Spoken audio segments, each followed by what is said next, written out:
Không khi em đã ra đi bỏ anh, lần đầu anh phải không chỉ bởi vì một người. Những lúc anh buồn đau em đang ở bên cạnh anh, nỗi đau xót xa. Giờ thì anh đã biết anh đã yêu lầm em, người con gái anh yêu không giống như anh mơ. Anh biết từng lời hứa chỉ là dối gian nhau, tại vì sao giờ thì anh đã biết mọi chuyện đã quá muộn. Anh chỉ biết lặng câm chúng em bên người ta, và anh biết anh sai khi đã yêu nhầm người.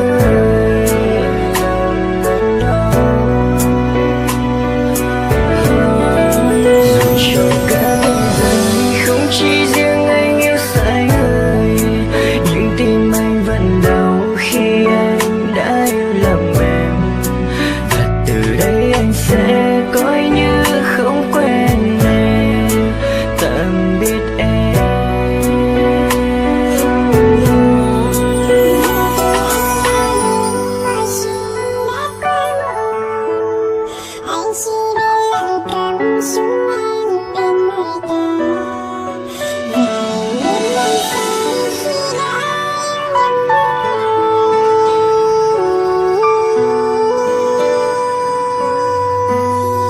Giờ thì anh đã biết anh đã yêu lầm em, người con gái anh yêu không giống như anh mơ.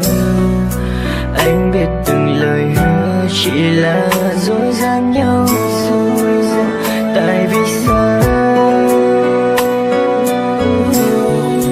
giờ thì anh đã biết mọi chuyện đã quá muộn.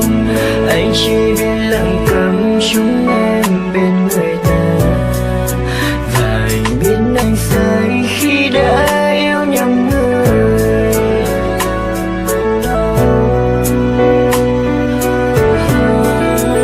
Dù cho cả thế giới không chỉ riêng anh yêu sai người, nhưng tim anh vẫn đau khi anh đã yêu lầm em. Và từ đây anh sẽ coi như không quen em, tạm biệt em. Giờ thì anh đã hiểu mọi chuyện đã quá muộn. Anh chỉ biết lặng câm chúng em bên người ta, và anh biết anh sai khi đã yêu nhầm người.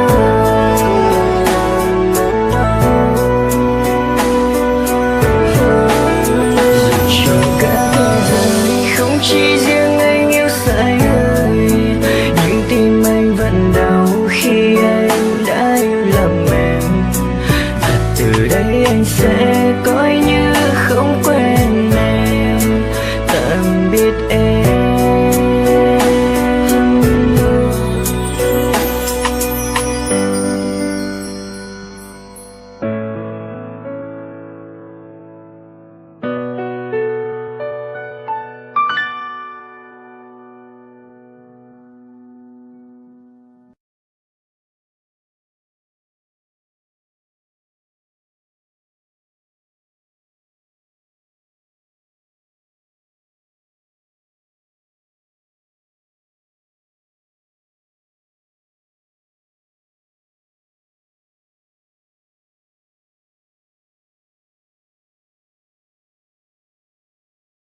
Giờ thì anh đã biết mọi chuyện đã quá muộn.